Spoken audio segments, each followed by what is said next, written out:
The two angels arrived at Sodom in the evening, and Lot was sitting in the gateway of the city.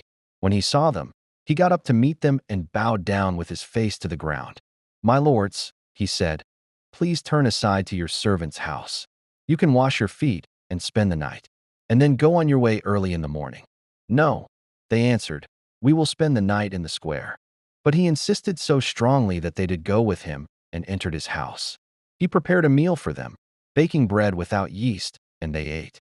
Before they had gone to bed, all the men from every part of the city of Sodom, both young and old, surrounded the house.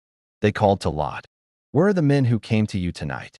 Bring them out to us so that we can have sex with them." Lot went outside to meet them and shut the door behind him and said, "No, my friends, don't do this wicked thing. Look, I have two daughters who have never slept with a man. Let me bring them out to you, and you can do what you like with them. But don't do anything to these men, for they have come under the protection of my roof." "Get out of our way," they replied. "This fellow came here as a foreigner, and now he wants to play the judge. We'll treat you worse than them." They kept bringing pressure on Lot and moved forward to break down the door. But the men inside reached out and pulled Lot back into the house and shut the door. Then they struck the men who were at the door of the house, young and old, with blindness so that they could not find the door. The two men said to Lot, "Do you have anyone else here, sons-in-law, sons or daughters, or anyone else in the city who belongs to you? Get them out of here, because we are going to destroy this place. The outcry to the Lord against its people is so great that he has sent us to destroy it." So Lot went out and spoke to his sons-in-law, who were pledged to marry his daughters. He said, "Hurry and get out of this place, because the Lord is about to destroy the city." But his sons-in-law thought he was joking.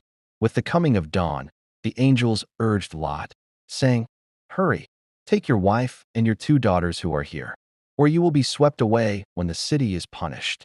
When he hesitated, the men grasped his hand and the hands of his wife and of his two daughters and led them safely out of the city, for the Lord was merciful to them. As soon as they had brought them out, one of them said, "Flee for your lives. Don't look back, and don't stop anywhere in the plain. Flee to the mountains, or you will be swept away." But Lot said to them, "No, my lords, please. Your servant has found favor in your eyes, and you have shown great kindness to me in sparing my life. But I can't flee to the mountains. This disaster will overtake me, and I'll die. Look, here is a town near enough to run to, and it is small. Let me flee to it. It is very small, isn't it? Then my life will be spared." He said to him, "Very well, I will grant this request too.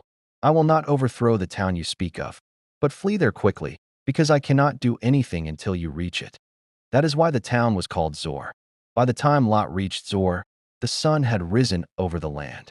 Then the Lord rained down burning sulfur on Sodom and Gomorrah from the Lord out of the heavens. Thus he overthrew those cities and the entire plain, destroying all those living in the cities and also the vegetation in the land. But Lot's wife looked back, and she became a pillar of salt. Early the next morning, Abraham got up and returned to the place where he had stood before the Lord. He looked down toward Sodom and Gomorrah, toward all the land of the plain, and he saw dense smoke rising from the land, like smoke from a furnace. So when God destroyed the cities of the plain, he remembered Abraham, and he brought Lot out of the catastrophe that overthrew the cities where Lot had lived. Lot and his two daughters left Zor and settled in the mountains, for he was afraid to stay in Zor. He and his two daughters lived in a cave. One day the older daughter said to the younger, "Our father is old, and there is no man around here to give us children, as is the custom all over the earth. Let's get our father to drink wine, and then sleep with him and preserve our family line through our father." That night they got their father to drink wine, and the older daughter went in and slept with him. He was not aware of it when she lay down or when she got up. The next day the older daughter said to the younger, "Last night I slept with my father. Let's get him to drink wine again tonight, and you go in and sleep with him, so we can preserve our family line through our father." So they got their father to drink wine that night also, and the younger daughter went in and slept with him. Again he was not aware of it when she lay down or when she got up. So both of Lot's daughters became pregnant by their father.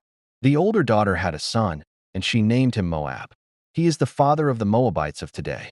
The younger daughter also had a son, and she named him Ben-Ammi. He is the father of the Ammonites of today.